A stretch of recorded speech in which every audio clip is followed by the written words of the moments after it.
একটা পার্সেল এসেছে অনলাইনে।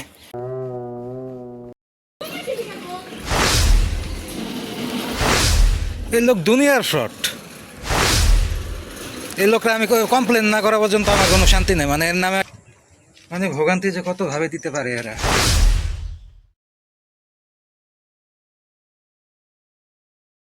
রাত্রেবেলা হঠাৎ করে শুরু হয়ে গেছে ঝুম বৃষ্টি। এই বৃষ্টির মাঝখানে বাচ্চাগুলো বাইরে দৌড়াদৌড়ি করছে। এত এত যাওয়ার জায়গা আছে, এত লুকানোর মতো জায়গা আছে, এত এত কোণা আছে, মাথার উপরে ছাউনি আছে, ইচ্ছা করে ওরা যাচ্ছে না।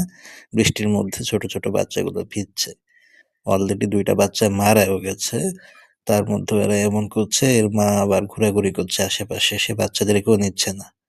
আমি একটু দাঁড়িয়ে দাঁড়িয়ে চেষ্টা করছিলাম যে বৃষ্টির মধ্যে যেন বাচ্চাগুলোকে বাইরের থেকে ভেতরে নিয়ে যায়। Hello lovely people, this is Tushar and welcome to my another new blog. ওরা চাইলে চুলোর আজকের ভিতরে ব্লগটা ঢুকতে এখান পারে, থেকে শুরু শিখের করছি। নিচে থাকতে পারে। তো এই যে বিড়ালগুলো দিয়ে শুরু করলাম, ওদেরকে দেখাচ্ছি প্রথমেই ওদেরকে আপডেট। কারণ অলরেডি 2জন মারা গেছে, মারা হয়েছে বা যেভাবেই হোক, যেটাই বলি। এখন আমি চাচ্ছি 2টা অন্তত, আমি মন থেকে চাই যে এই 2টা অন্তত ভালো থাকুক। এরা 2জন সারাক্ষণ খেলাধুলার মুডেই থাকে, কিন্তু অনেক কিছুই জ্ঞান নাই, বোঝে না। যেমন এই যে এখানে আশেপাশে এত জায়গা থাকতে এরা বৃষ্টির মধ্যে ভিজছে, কষ্ট নিয়ে যা করছে। বাচ্চা নিয়ে যা, এরা কিন্তু চাইলেই একটা কিছুর মধ্যে ঢুকতে এই পারতো। জায়গায় নিয়ে যা। সেই যে নিচে একটা চুলা পড়ে আছে, চুলার ভিতরে ঢুকতে পারতো। সিঁড়ির বড় একটা ছাউনি আছে মাথার উপরে, সেখানে ঢুকতে পারতো। কেন এমন করে আমি জানি না। এমনকি বাসার কোনো কোনায় লুকিয়ে থাকলে থাকতে পারে, সেটাও করে না। একটা পার্সেল এসেছে অনলাইনে, একটা জিনিস অর্ডার করেছিলাম। আজকে মনে হচ্ছে বাসার সামনেই দাঁড়িয়ে আছে, আজকে বেশি লেট করাবে না। দেখি কোথায় আছে। যদিও কথা কাজে ঠিক নাই, কই আছে এখনো জানি না। বাবা, আমাকে ফোন দিছে একটু আগে, ফোন দেওয়ার পরে আর কোনো রেসপন্স নাই। আমাকে বললো বাসার সামনে। কই?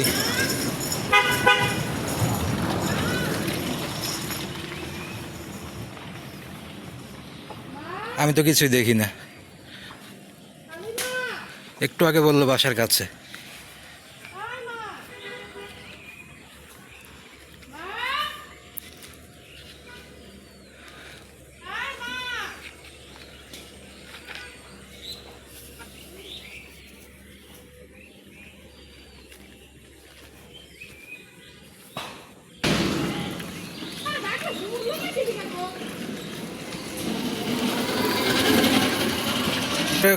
কমন হ্যাবিট, সে আমার বাসার আসার আরও 2-3 মিনিট আগে ফোন দিয়ে বলে রাখে আমি আসতেছি, কিন্তু কোনো খবর নাই আসার।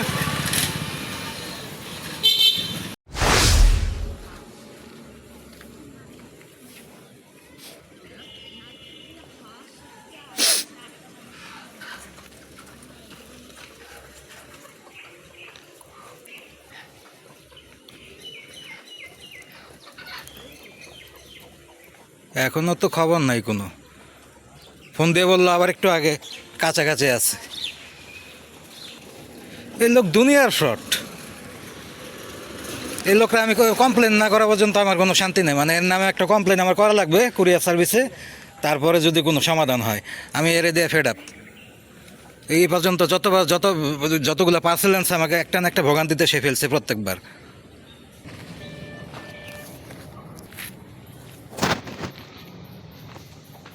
দাঁড়ায় আছি 5 মিনিটের উপরে হয়ে গেছে, প্রায় 7-8 মিনিট।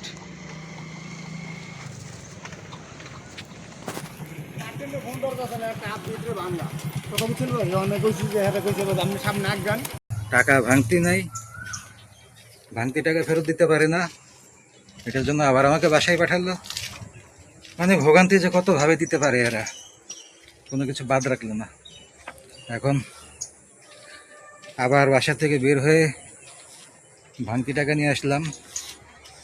আমার আবার একটা সমস্যা আছে, সেটা হচ্ছে যে হঠাৎ করে মাথায় কাজ করে না। মানে ধরেন কাউকে 200 টাকা দিলাম বা 300 টাকা দিলাম বা 500 টাকা দিলাম, এমনিতে সব ঠিক আছে, কিন্তু কেউ যদি বলে যে আমি আপনাকে এই যে 100 টাকা দিলাম, আপনি আমাকে 50 টাকা দেন, অথবা 70 টাকা দিলাম, অথবা এই করেন ওই করেন, এই ধরনের কিছু হিসাব থাকে না, ওই সবগুলো আবার খুব সমস্যা হয়। Mental issue. এটার সাথে কোনো ওই শিক্ষা দীক্ষা বা কি বলে হিসাব নিকাশ পারা না পারা এগুলোর কোনো সম্পর্ক নেই, এটা বুঝতে পারবে, অনেকে রিলেট করতে পারবে যারা বুঝে।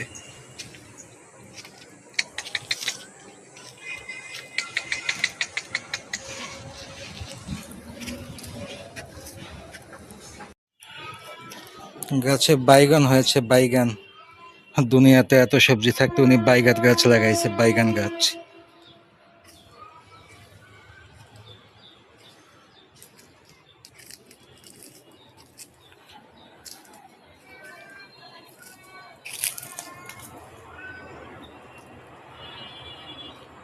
জংলি ফুল, তারপরেও দেখতে ভালো।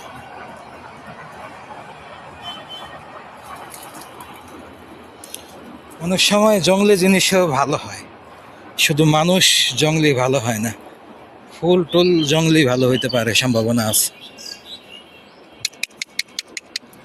মানুষ জংলি হইলে সমস্যা, এটাকে মানুষ করা যায় না। বুঝে পাইলাম, অবশেষে পাইলাম, বুঝে পাইলাম।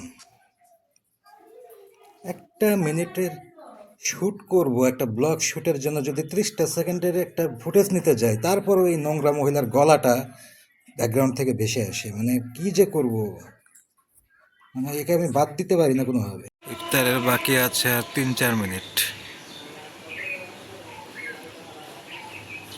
দুইটা মারা গেছে, এই দুইটা এখনো বেঁচে আছে কোনো মতো।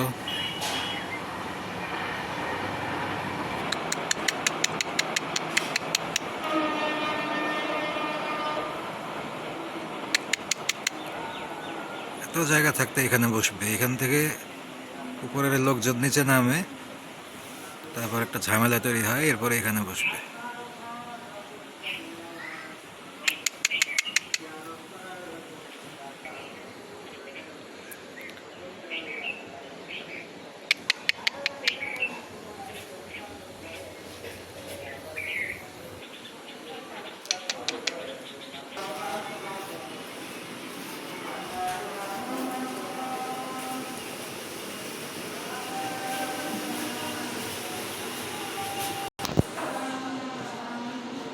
বিসমিল্লাহির রহমানির রহিম।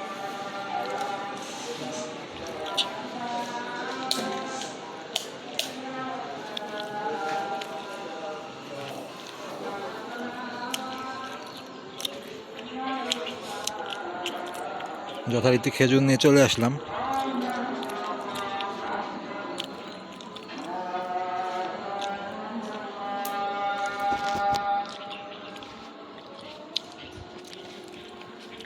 খেজুর খাবি? হ্যাঁ,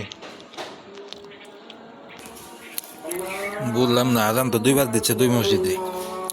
আমি তো অলরেডি খেয়ে ফেললাম খেজুর, কোনটা আগে কোনটা পরে কিছুই তো বললাম না।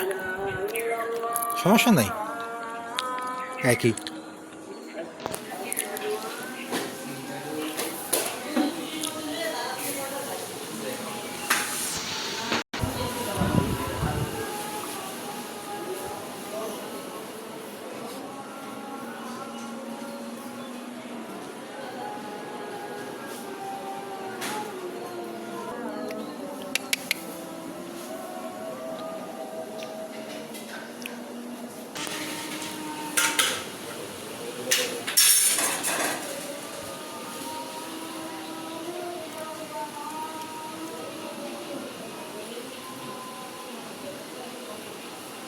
আজান কয়টা দিতেছে আজকে? 3টা দিলে এই পর্যন্ত।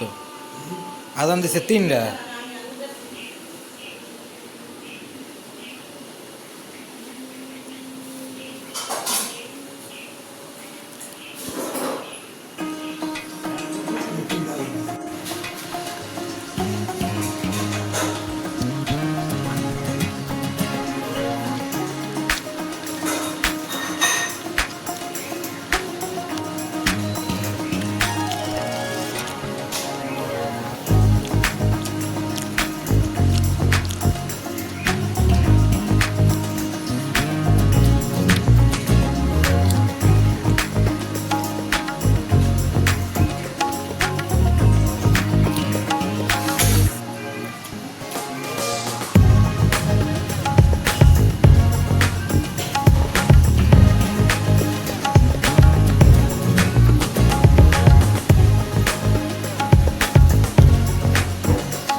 আব্বু নামাজ পড়ছে, এই ফাঁকে একটা চকলেট ঢিল দিয়ে আব্বুর বিছানায় ফেলে রেখে আসলাম, যেন রায়া এটা দেখলে পরে খেতে পারে, কারণ ওর হাতে দেওয়া নিষেধ। চা বানাচ্ছি। ইফতার করে আব্বু গেছে নামাজ পড়তে, আর আমি এই ফাঁকে চলে এসেছি একটু চা বানানোর জন্য। চা বানাতে হবে 2 কাপ চা। ওই যে বলেছিলাম যে এখন আমাদের ঘরেই চা বানাতে হচ্ছে, আমাদের কেনা কেটলিতে নিজস্বভাবে। এখন আমি চা বানিয়ে 2 কাপ, 1 কাপ আমি খাবো আর 1 কাপ আব্বুকে দিব। আব্বু নামাজ শেষ করে তারপরে চা খায়, এটা তার পুরনো অভ্যাস, মাগরিবের নামাজের পরে। আর রোজার মাসে ইফতারের সময়, নামাজের পরে, ইফতারের পরে 1 কাপ চা খায়, এটা আমাদের পুরনো অভ্যাস। তো এখন আমি ঘরের ভিতরে এসে চা বানানো শুরু করে দিয়েছি, এবং আজকের ব্লগটা এখানেই শেষ করছি। সবাই ভালো থাকবেন। পরবর্তী